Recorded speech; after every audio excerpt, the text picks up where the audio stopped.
up to John chapter 7, verses 1 through 13. I've entitled this one, In His Time. How many of you believe that God has a perfect time for everything?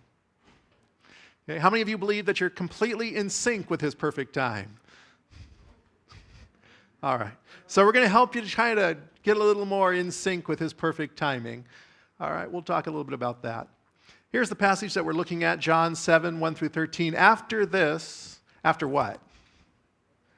After the feeding of the 5,000, after crossing over the lake, walking on water, after his long discourse that we did last week in Capernaum, after all of that, Jesus is hanging around Galilee. This is where he's at.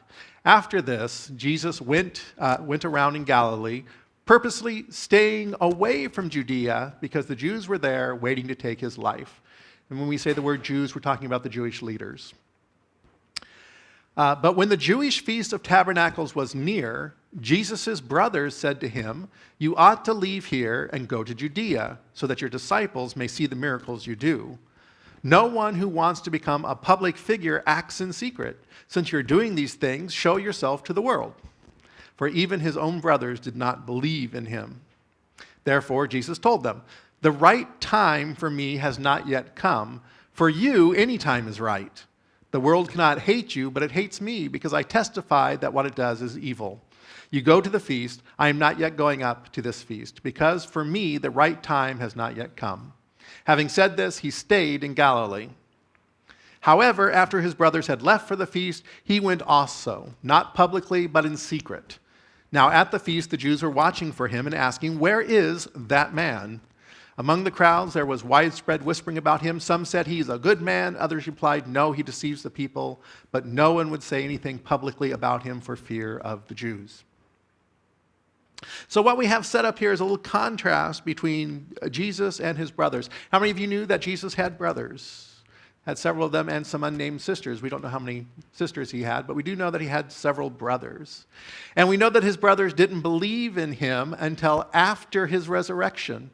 His brother James would become the leader of the Jerusalem church, we suppose, the author of the book of James. But his brothers kind of have this attitude. They turn to him and they say, if you really want to become famous, don't hang out in Galilee. That's the wrong place to be hanging out. There's not a lot happening down here. There's some fishermen and a few farmers and tradesmen, but that's not where it's happening.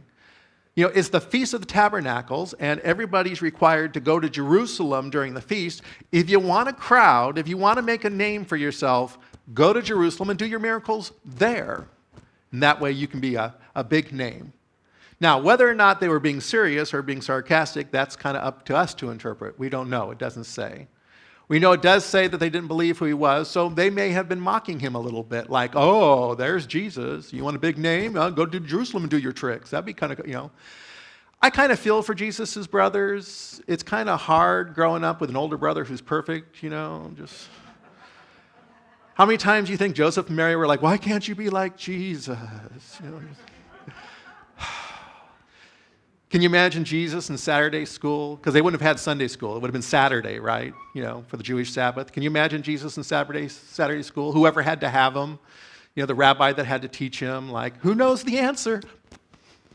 Yeah, we know. We can let somebody else answer for once, okay? Who do you think you are? Don't answer that question. Don't answer who you think you are. Don't answer it. Okay, so I'm sure it was difficult growing up with Jesus. And seriously, if one of your brothers or sisters started walking around performing miracles and claiming to be God, wouldn't you be like, there's something wrong with him, right? Okay. So whether they were being serious or sarcastic, we don't know. I have a tendency to think they were probably being sarcastic. But Jesus' response to all this, "It's not my time yet." He says this on several occasions. When Mary came to him and asked him to do something about the lack of wine, he says, "It's not my time to be glorified." And then he went off in private and solved the problem. Here, his brothers are saying, "Make a name for yourself." And he's like, "No, it's not my time yet." And he goes off in private. He goes to the feast in secret. It seems like Jesus is purposely avoiding publicity, purposely avoiding becoming notorious in a sense, because God had laid out a plan for his life. He's got a purpose, he's got a plan, and there's a specific time that he wants Jesus to become glorified. And Jesus is saying, it's not my time yet. I'm going to stay in alignment with my Father. I'm going to match up to his time and his purpose and his plan.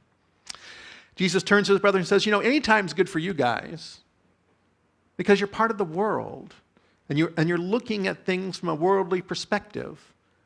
I'm not trying to get famous. That's not what I'm attempting to do here, but that's the way that you guys are thinking. So any time's good for you. On the other hand, it's not a good time for me because it's not time for me to go and die. He knows that when he makes a big public appearance in Jerusalem, they're going to crucify him. And it's not his time for that yet. He says, the world hates me because I'm calling them out on their sin. The world hates the prophetic message that I'm giving right now. They don't like it when you call them on something. And so it's just not my time. And so he goes in secret. And it's kind of interesting because the Jewish leaders are looking for him, expecting him to come and make a big public spectacle of himself so he can draw a crowd. And he doesn't do that. They're like, where is that man? You notice they don't even use his name? They're so angry at him, they won't even say his name. That man. Where's that man? And people are talking about him. Well, he's a good guy. Well, he's not a good guy. He's deceiving the people. By the way, deceiving the people is a little bit of a Hebrew idiom. It's one of the offenses that a prophet could do, would be to deceive the people and to lead them astray. It would have indicated that Jesus was a false prophet, and it was a capital offense, that he could be put to death for it. So the crowd is split about who he is. He's a good guy. No, he's not. He's a false prophet. We don't know. And they're all afraid to say something because the Jewish leaders are in an uproar about it. And they're very upset with him. But Jesus goes in his time and in his way, following the Father's plan. Obedience always to the Father's plan. And this is what we, as imitators of Jesus, need to do too. We need to be obedient to the Father's plan. And that always leads to problems, right? Because we're like, well, what is God's plan? What's God's plan for my life? And I talked about that last week, right? What is God's will for my life? And I said, it's really kind of simple. And I gave you Micah 6:8. He has shown you, O mortal, what is good. And what does the Lord require of you? What's God's plan for your life? What does he require of you? To act justly, to love mercy, to walk humbly with your God. And then, of course, the famous passage from the Gospels about love the Lord your God with all your heart, with all your soul, and all your might, and with all your strength. The second is this, love your neighbor as yourself. There's no commandment greater than these. To love one another, to love God, to love justice, to love peace, right? To walk humbly. These are the things. This is God's will for your life. And of course, at some point, you should be looking at me going, can you be a little more specific? I mean, is there a more specific will for my life? Like, what kind of job should I get? And when should I get it? Or should I go into ministry? How do I figure out those things? So I'm going to talk about the little more specific things. I realize that was kind of general. And I'll give you something a little more specific, some ways we can kind of figure that out. Getting ourselves into alignment with God and God's plan. Now, let me preface this by first saying, you're going to make a lot of mistakes. You're just going to make a lot of mistakes. Just accept it. There's no way to do this perfectly. Not as long as we're human beings. You're going to make mistakes, and it's okay. I don't know what it is. People are afraid to make mistakes. Did you know that trial and error is an acceptable form of learning? A lot of people learn by trial and error. It's okay. You're allowed to make mistakes and learn from them. It's when you make mistakes and don't learn from them that we have a problem. Oftentimes, my students, when I'm teaching them in class, they say to me, why don't you just show us the right way to do this? Why do you make us do it first? Why don't you just show us the right way? And I'm like, because when I see you do it and I see the mistakes you make, I know where the mistakes in your thinking are, and then I can correct that. But if I show you first and you just copy me, I have no idea what's going on in your head. I need to see your mistakes so I know what needs to be corrected. And there are just a lot of things like that. So it's okay. We're going to make mistakes along this. Everybody take a deep breath. It's going to be fine. Doing the right thing rather than doing the good things. Now, as I was growing up in the church, this was one of the things that was drummed into me. This is one of the things that they told me constantly. And especially as I was being trained in ministry, they're like, there's lots of good things out there to do. You got to make sure you're doing the right thing. How many of you know that there are lots of good things, but there's usually only one or two right things that you should be doing? How many of you know this? How many of you were told this, given this as advice? How many of you believe this? Okay. Many good things to do, few right things to do. And to make it even harder, we have to do the right thing at the right time. That's awful tricky. I mean, I think that's a terrific goal. I think that's a definite direction we should be moving in. But the way it was originally taught to me, it ran something like this. This is the way that they originally trained me, and this is the way that they taught me. They're like, you've got to do the right thing at the right time. Don't just do good things. You can't just do good things. Lots of good things to do. You got to do the right thing at the right time, because if you don't do the right thing at the right time, then you're doing the wrong thing, and it's bad. So if I do a good thing, it's bad, so let's just not do anything. Wouldn't that work out? Well, that would be bad too. Yeah, but it'd be easier, right? I mean, if it's both bad, doing a good thing is bad, and doing nothing is bad, I might as well do nothing because it's going to be bad and it's just a lot easier, and going to yell at me, might as well yell at me for being lazy, whatever. It was tough. How do you figure out what the right thing is at the right time? And so I'm going to give you a few hints here, a little direction to look into. But realize you're going to make some mistakes. Can I tell you this? If you're not doing the right thing, but you're just doing a good thing, you're still doing a good thing. It's okay. It's okay to do a good thing. Pretty soon you're going to figure out, this isn't the right thing. I need to move on. And you've still done a whole bunch of good, so it's all right. It's okay. Relax. Okay? How do you know the right thing in the right time? Well, I suggest to you that you practice the discipline of silence. If you look in our bulletin, we have the transformation triangle. Right? We talk about correcting false narratives, and we do that frequently. Okay? We talk about practicing the spiritual disciplines. The spiritual disciplines train you. The spiritual disciplines train your will. Back when we were reading the book, The Good and the Beautiful God, the author of that book, Bryant Smith, said this. He said, the will doesn't actually have any power. There's no such thing as willpower. The will has no power. The will is simply your ability to choose. And you have to train yourself to consistently choose the right thing. And that's what the spiritual disciplines do. They train you to consistently choose to do the right thing. And so one of the disciplines I suggest to you is the discipline of silence. You have to have a little bit of understanding about this one. People are like, yeah, I would like that. How many would like just some nice, perfect silence? Wouldn't that be nice? All the introverts are raising their hands. All the extroverts are like, no, I would hate that. That would be the worst thing possible, right? So everybody who raised their hand, you're an introvert. We know it. You just got outed as an introvert. It's okay, right? But practicing the discipline of silence. Now, that's not just an absence of words or sounds. Some people, that would be nice too. Just nobody talk to me, no sound. That would be great. Okay? But it's not just the absence of words or sounds. It's quieting your heart and your mind so that you can hear. It's quieting your heart and mind. How many of you, there's this description of, in meditation where they talk about beginning meditation, that we have what they call monkey mind, that our mind's jumping around all over, right? How many of you have monkey mind? Yeah. Okay. So learning to get a little more focused, learning to quiet that monkey, right? Smack him one really good. Knock him unconscious. Keep him quiet for a little while. Okay? Quiet heart, quiet mind so you can hear. What are you listening for? What are you trying to hear? Well, you're trying to identify the voice amongst the many voices. In teaching, when I'm teaching interpreting, we talk about the committee that's in your head. And then as an interpreter, you have this little committee in your head, and as you're interpreting, one member of the committee is like, that's wrong. The other committee is like, oh, you should have fingerspelled that. The other committee, you should have used this sign. And there's all these people on the committee constantly telling you how you should be doing things. And then as you get along in interpreting, and you get a little more mature in interpreting, you begin to gain the ability to tell committee members to sit down and be quiet. Now, if you talk to my students, and you can right afterwards, I'll tell you there is no committee. There's just my one loud voice constantly yelling, wrong! You did it wrong, do it again, right? There's only one voice. A lot of us, they're all like, yeah, it's so true. Okay. A lot of us have a lot of voices running around in our head. It's not that we're schizophrenic, okay? But we do have voices talking to us in our head. Right? We had that voice of our parents back there. How many of you at those strange times you hear your mom's voice or your dad's voice talking to you, maybe of your old teachers, different voices in your head running around telling you different things about what you should do. You need to be able to quiet those all down and be able to name them for what they are. That's my parents' voice. That's the voice of my pastor. That's the voice of that old church I went to. That's the voice of so-and-so, but wait, there's another voice in there. And that's the voice you're looking for. Because God is speaking to us all the time if we'll listen and when we can identify his voice. It's interesting that Jesus said, my sheep hear my voice and they follow me. I'm sure many of you have had the experience, maybe you're out somewhere in a crowded place and you hear a voice.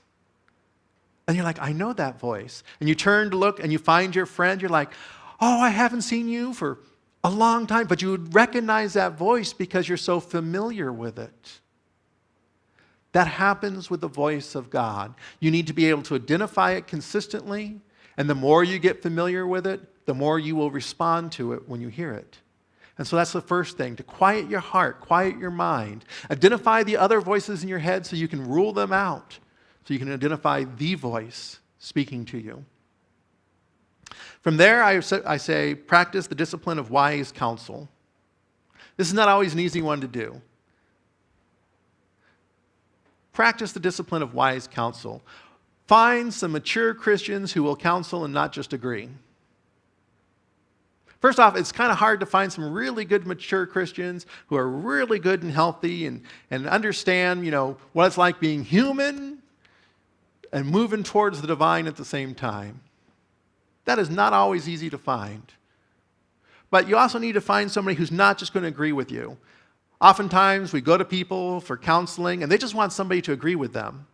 Back in the day when I was doing marriage family counseling, way back when, doing all my internship, 3,000 hours of internship, thank you very much. 3,000 hours of listening to somebody tell me about their terrible relationships. Right. By the way, I just want to tell you, I was a terrible therapist. If you've ever seen that Geico commercial with the drill sergeant, how many of you guys have seen that commercial? You guys have seen that one where the guy's laying on the couch and he's like, the color blue makes me feel sad. And the drill sergeant's like, you know what makes me sad? You do! He throws the box of tissue of them. That was me. I just like, why don't you just dump them already? Move on, Find somebody better. Yeah, this marriage, we can't save this marriage. It's over. Just call it a day. I remember the very last client I had, and I only saw her for one session. I will never forget her. I only saw her for one session. She came in, and she's giving me her well-rehearsed story, her tale of woe and how sad it was and all that kind of stuff. And I asked that question that I had trained myself to ask. I said, have you seen any other therapist? Yes. Really? How long have you been in therapy? 17 years. 17 years. How many therapists have you had? 12. What did your last therapist tell you to do? Well, my last therapist said I should do this. And the one before that, same thing. One before that, same thing. I'm not going to tell you anything different. Why don't you just go do it? Here, leave a check and I'll see you later. Bye. Have a nice day. I quit. Because a lot of people, when they go to therapy, they're just looking for somebody to agree with them. Oh, he's a terrible person. You're right, he is. I can't believe somebody would treat me that way. I can't believe it either. They're just looking for somebody to agree. So finding somebody who's wise enough who will look at you and say, maybe you need to think about this differently. I posted something on my Facebook page today about worship. How many people saw my Facebook post about worship? It's like, we need more of those classic hymns. No, we need more of those, get rid of all those dull old hymns and get more of the exciting worship choruses. We need more, all instruments and more no instruments. And we need faster, slower songs. And we need, to be more lively in a meditative way. And you go to people and you say, don't you think so? Oh, yeah, you're right. You need people who are willing to disagree with you and who will speak the truth to you. So find some wise counsel who will actually counsel you and not just agree with you. Beware of what we call the backlash effect. Do you guys know what the backlash effect is? How many of you know what the fight or flight syndrome is?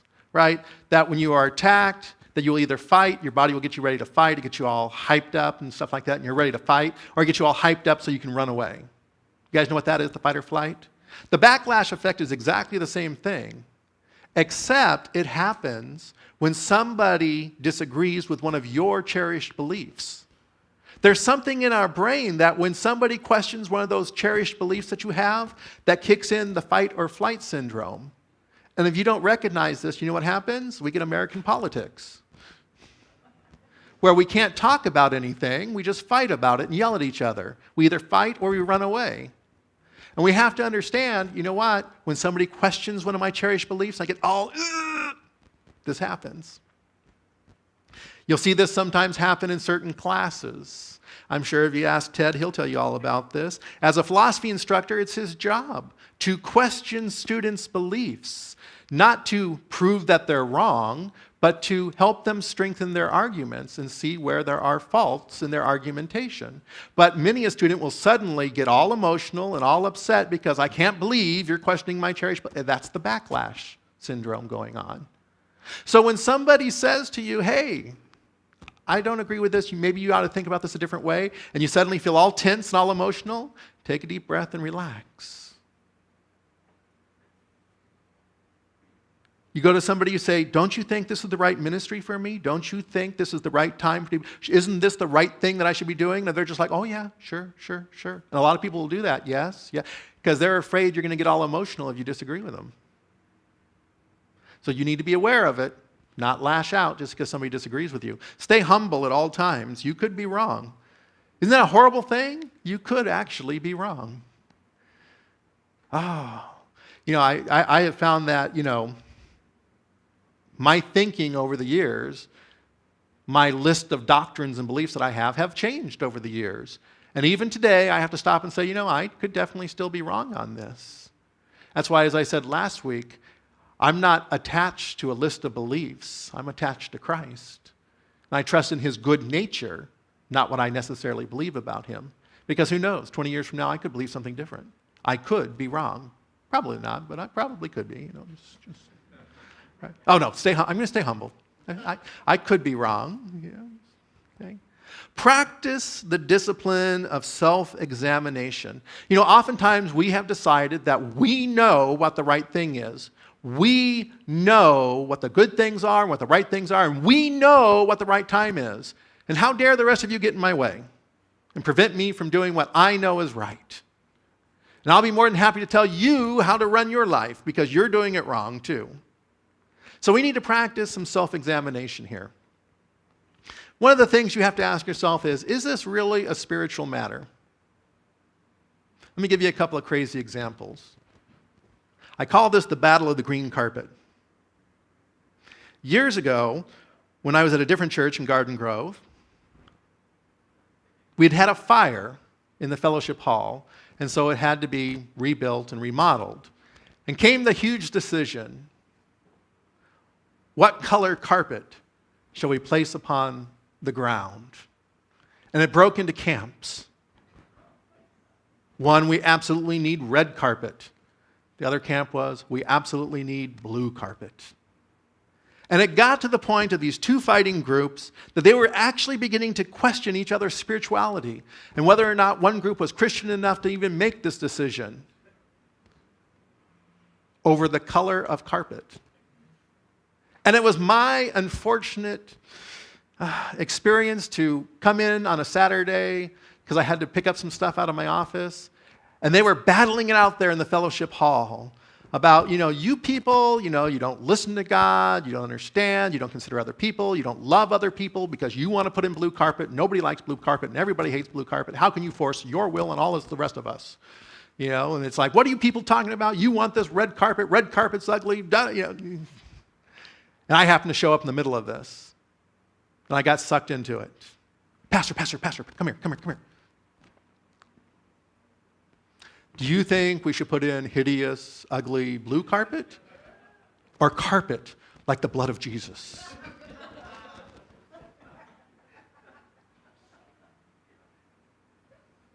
Of course, I look around and I go, yeah, definitely forest green. I don't know what's wrong with you people.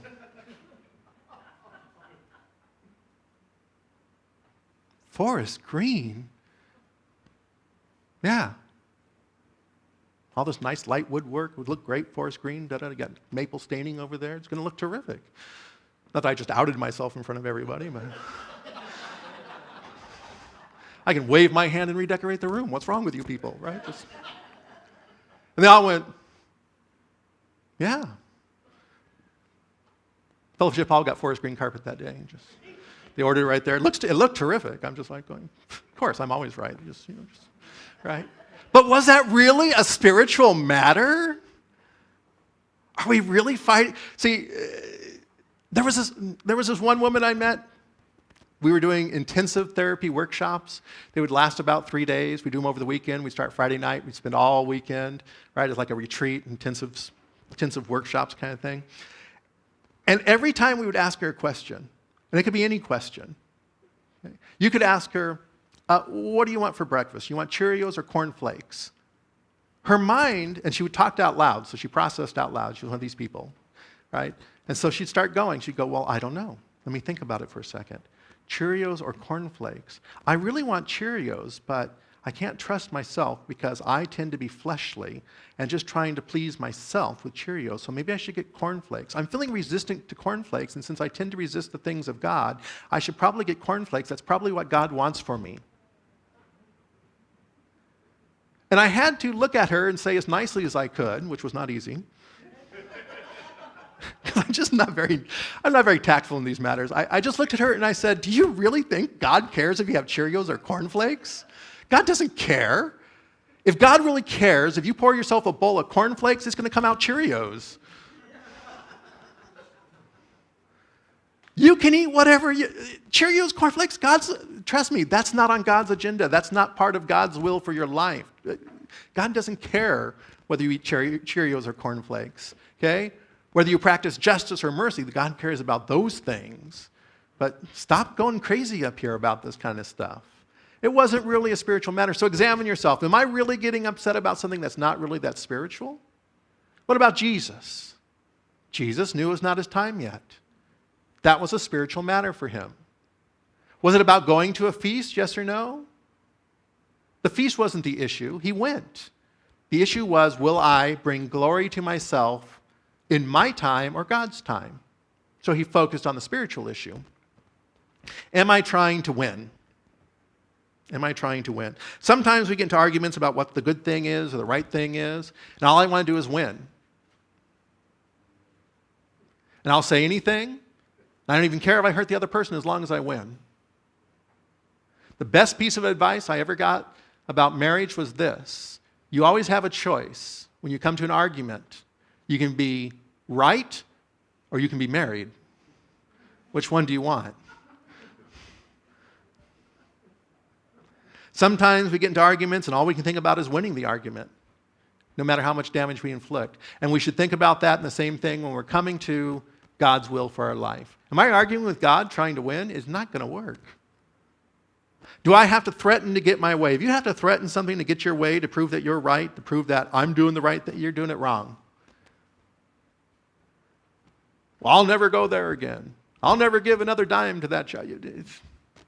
You're already in the wrong. You have to threaten to win, you're already in the wrong. Have I listened but disagree? Now that's a good place to be. It's okay to disagree, but have you really listened to what the person said? Have I listened to everything that was said, but I still disagree? And that's an okay place to be. It means you've done your self-examination in the right way. Am I willing to pay the cost?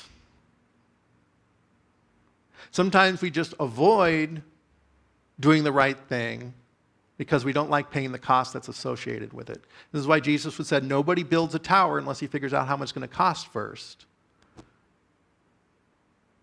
Am I avoiding doing the right thing and just preferring to do something that I know is good, but now I know it's not exactly the right thing because it's going to be too hard? I often tell my students, you should turn down jobs that you're not qualified for. Ethically, you need to turn down jobs that you're not qualified for. But there's a difference between being not qualified and I don't want to do it because it's hard. Go out and do the hard jobs because you learn from those.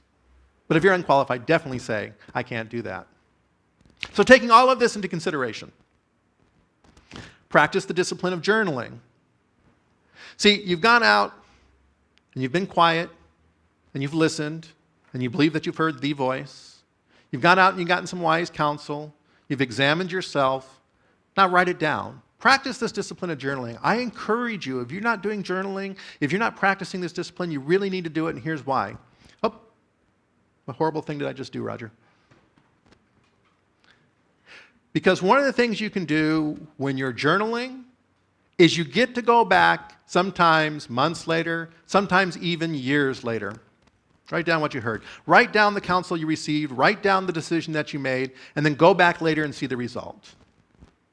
You can go back years later, and it's great. If you can go back to some of your journals, if you're keeping them, to go back 5 years, to go back 10 years, see where you were, see what you were thinking back then, and then see whether that was the right decision or not. Did I actually hear the voice of God? Because now you have the perspective of time. You can look at that and go, yeah, I remember fighting about that. I remember arguing about that. I remember saying this is absolutely the right way, and boy, was I terribly wrong. So obviously that was not the voice of God. That was me. And as you practice this and as you come to reevaluate all these decisions you've made, you can begin to pick out when it was the right way and when that was the voice of God. You can go, now, yeah, there it was, and there it was, and there it was. That was me, that was me, that was me. And you begin to distinguish and train yourself to know when it's you talking or when it's God talking to you. And so you need to write these things down to go back and take a look at them later. How many of you are not the same person you were 10 years ago? Yeah. How many of you probably would look back and go, you know, some of those things that I thought were really important when I was 20 are totally irrelevant now. Yeah. And this gives us perspective, and this brings us wisdom. And we need that wisdom to decide what the right thing is at the right time. We have to train ourselves to hear God's voice. Was it the voice or just one of the other ones? And we'll learn that as we go through it. How many of you journal now? Okay, keep doing it. Keep doing it. How many of you go back and read your journals? Yeah. I know Cedric's a big-time journaler. I know he goes back sometimes and he reads them, and that is terrific. That is a skill that I hope you all incorporate. It's a terrific discipline. So how do we put all this stuff into actually living it out? How do we practice all these and live it out? What is it going to look like? Well, by practicing the spiritual disciplines, it's going to train you to know when you are in alignment with God. If you've quieted yourself and you hear that voice that you recognize as God's voice, and you go to wise counsel and they say, yeah, that's it, and you know they're a person who will disagree with you, and yet they say, yes, I'm in agreement with this. And you do your self-examination that this is not about me getting my way, and you journal it, you can look back later and you'll say, yeah, that was definitely a time that God moved me. That was definitely a time that I was doing not just the good thing, but the right thing at the right time. What happens if you do a good thing at the wrong time? It's okay. It's okay. You'll figure it out pretty soon. You'll be like, that wasn't exactly the right thing. I can move on from that. It's not going to be a tragedy. Nobody's going to yell at you. God's not going to throw you in hell for that. Okay? You're going to be okay. Try a little trial and error. It won't hurt you. Practicing the spiritual disciplines will train you to do the right thing at the right time. With that, I'm going to finish up the sermon. We're going to move into a time of communion.